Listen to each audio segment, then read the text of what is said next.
Hello once again, ladies and gentlemen, and welcome back to more of the 2002 Euclid Mathematics Competition put out by the University of Waterloo. We're taking a look at question number 3 in this video, and question 3 has two parts. Part A, which seems quite wordy, and then a two-line Part B question. So let's read Part A. Hopefully you've had a chance to take a look at this already. 3 bins are labeled A, B, and C.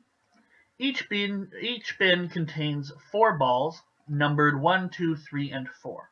Okay, so in total we've got 12 balls, 3 1s, 3 2s, 3 3s, 3 4s, and they're each in A, B, and C. Okay. The balls in each bin are mixed, and then a student chooses one ball at random from each of the bins. Alrighty. If A, B, and C are the numbers on the balls chosen from bins A, B, and C respectively, so little a goes with capital A, little b goes with capital B, and so on, the student wins a toy helicopter, ooh, very nice, when A is equal to B plus C. There are 64 ways to choose the 3 balls. What is the probability that the student wins the prize? Okay, so when we calculate a probability like this, we need to remember how we actually go about calculating probability. So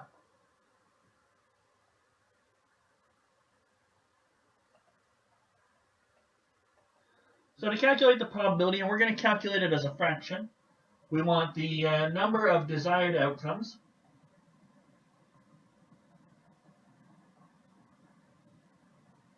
over the number of total outcomes. Well, they just told us in the question that the number of total outcomes is 64.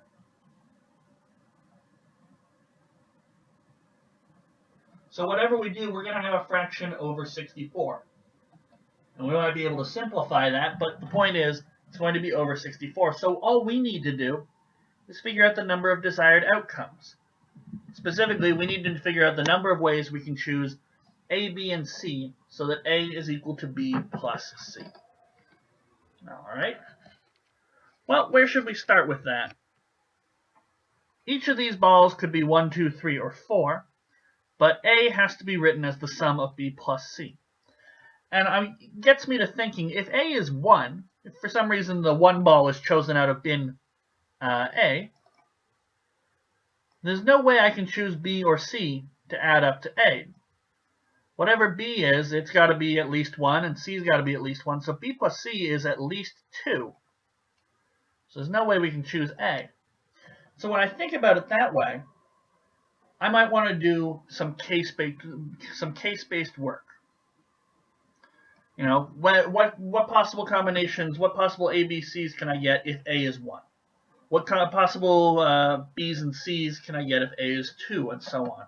And that should give me a great way to enumerate my desired outcomes without overlapping.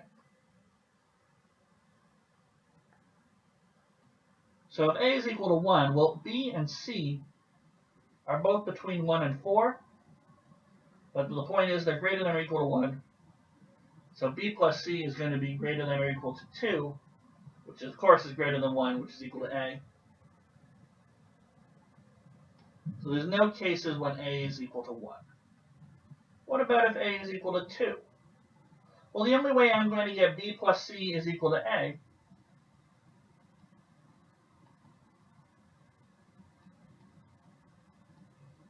is when B and C are both equal to 1. So that gives me one possible set with my desired outcome. A is equal to B plus C. All right, so we've got one outcome. So far, if we stopped right now, we'd guess that the probability is 1 out of 64. But there are other numbers that A could be. A could be 3. And if we've got A is 3, well, what could B be? Could B be 1? Well, if it is, what could C be? It would have to be 2. B could be 2, B could be 3, B could be 4. So if B is 2, C will have to be 1. If B is 3, then C will have to be 0, but that can't work. saying if B is 4, then C would have to be -1, and there certainly isn't a -1 ball.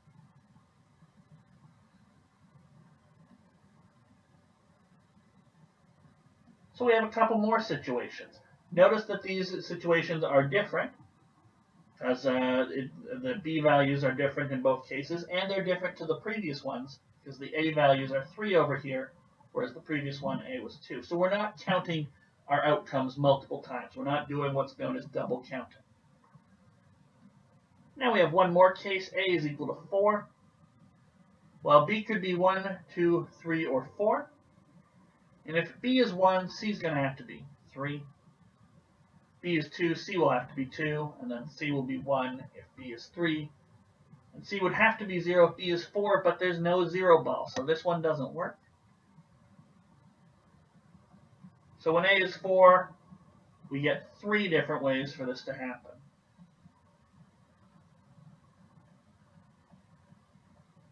Okay.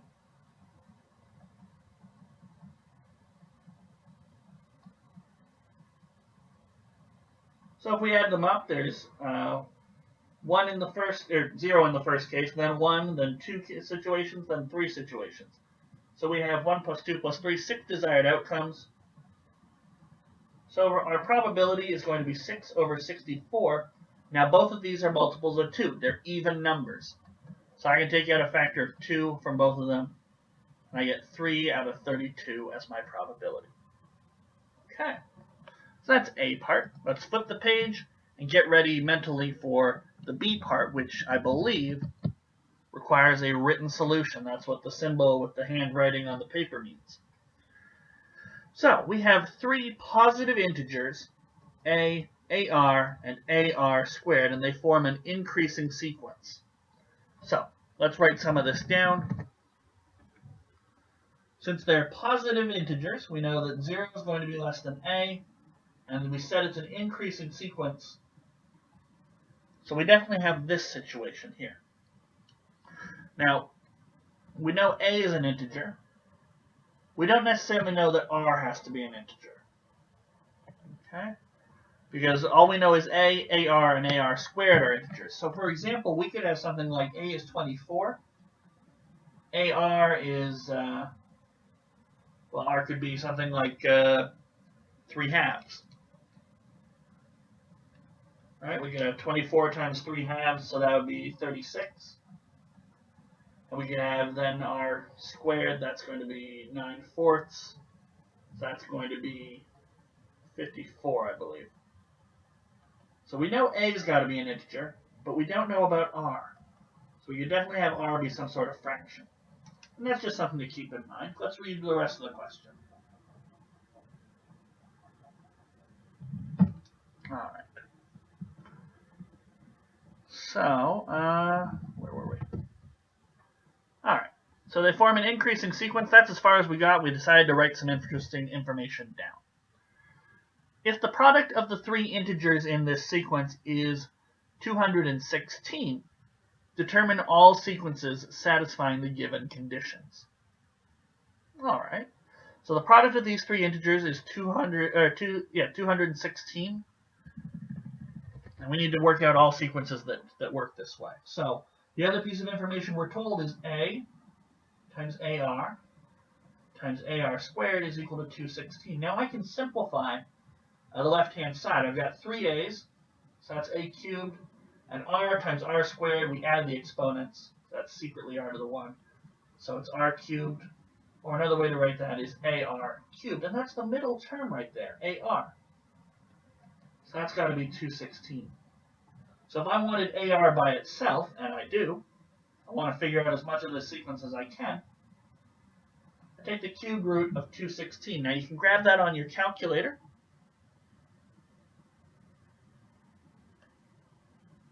Three, 216 there. You get an answer of 6.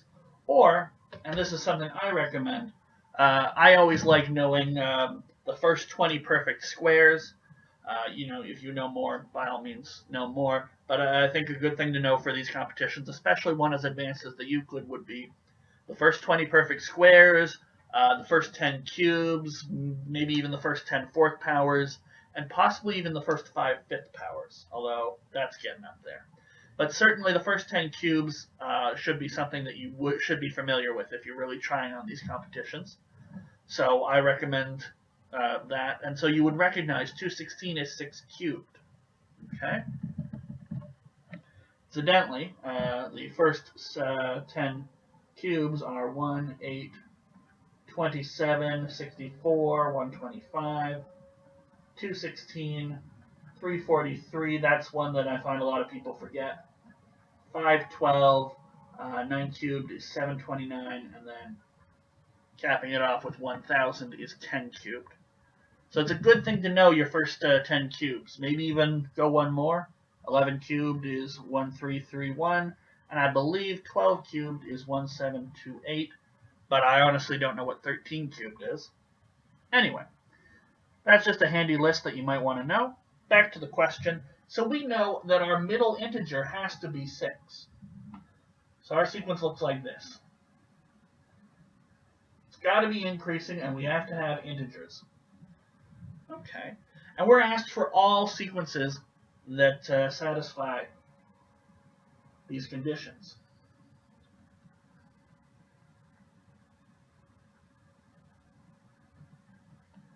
Now, just got to double check. It forms an increasing sequence. So increasing, that suggests to me that these are going to be strict, because I'm worried here that we could get a sequence of 6, 6, 6. And that's increasing like this is increasing, but it's not strictly increasing like this. But I believe that this is the sort of thing they want. They want the less than signs. So all 6s doesn't count. In fact, I would even make there are only a handful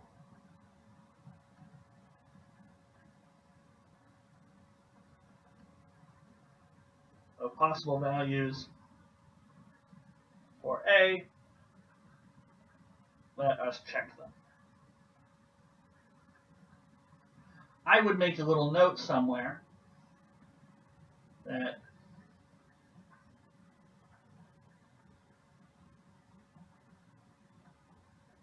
anytime I'm confused by their wording, I like to make a little note that's very clear that says this is what I think is going on here. That way, if it comes down to it with part marks, I at least explained my interpretation here, and they might say, oh, yeah, I guess somebody could see that. Okay. Well, we'll give them some part marks then.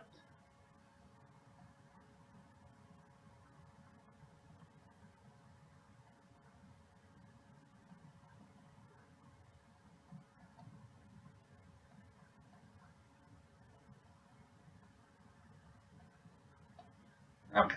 So I'll just make a note of that if I was worried, and I'm a little worried. I don't read the solutions ahead of time on these. I just try and do the contest as is. Alright, so there's only a few possible values of A because A's got to be an integer. So let's try A equals 1. Well, if A is equal to 1, R is equal to AR over A, and that's going to be 6 over 1, so it's going to be 6. So that tells me that AR squared is going to be 1 times R squared, so that's 1 times 6 squared. That's going to be 36, and that's going to work out. So that's a sequence that could work. How about A is 2? Well, R is just going to be AR over R, which is 6 over 2, which is 3. So the reason I'm computing AR squared is because I want to double check and make sure it is an integer. Okay, because I could see something like A being 5. I could certainly have A and being 5 and then 6 being integers, but I don't think AR squared will be an integer in that case. But we'll come to that in a moment. So that's going to be 2 times 3 squared. So that's 2 times 9. That's going to be 18. So here's another one, 2, 6, 18. And if at any time we want to, we can check and make sure 2 times 6 times 18, is that going to be equal to 216? It is. Now let's just double check. We want to determine all sequences. Okay, well, we're writing out the sequences. I didn't know whether or not they wanted all the sequences or just how many sequences there are. Okay. Well, the next integer in our list, a can only be 1, 2, 3, 4, or 5. It can't be 0 because it's got to be a positive integer. And it can't be 6 because we already explained that. So if a is 3, then r, once again, is ar over a. So that's 6 over 3 is 2. So ar squared is 3 times 2 squared, and that's going to be 12. So 3, 6, and 12. There we go. And now here, the last two, 4 and 5, I think one of them might work, but I don't think the other one will.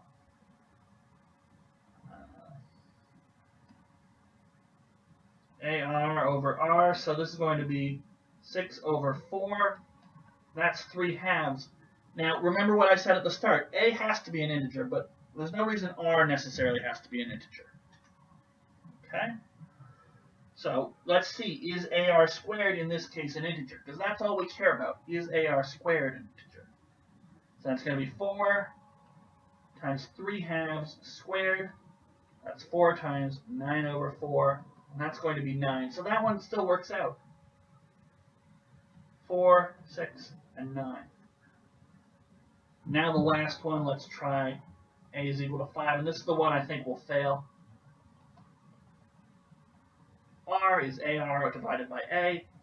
So that's 6 over 5. You can't really simplify that anymore. If you wanted to, you could say it's 1.2, but there's no point in saying that. AR squared, so that's going to be 5 times 6 over 5, 6/5 squared. It's going to be 5 times 36 over 25, and that's going to be 36 over 5.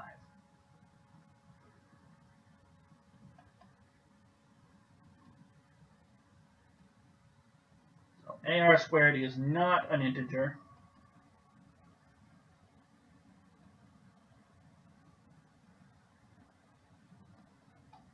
So A can't be 5. And I'll just make a little statement here, summing up. We've run out. A can't be 6. There's no more integers to try. So we'll make a little statement summing up what we've learned. So we have 4 such sequences. And we'll list them out. 1, 6, 36. 2, 6, 18. 3, 6, 12, and 4, 6, 9. Okay. And that's all we were asked for. We just wanted to determine all sequences satisfying the given conditions. Well, each of these have 3 positive integers. It's an increasing sequence. They're numbers that are growing. And the product of all 3 integers was 216. So that wraps up B part, which wraps up the whole question number 3. So thank you for watching, and hopefully I'll see you guys for question number 4 on the 2002 Euclid in the very next video. So I'll see you then.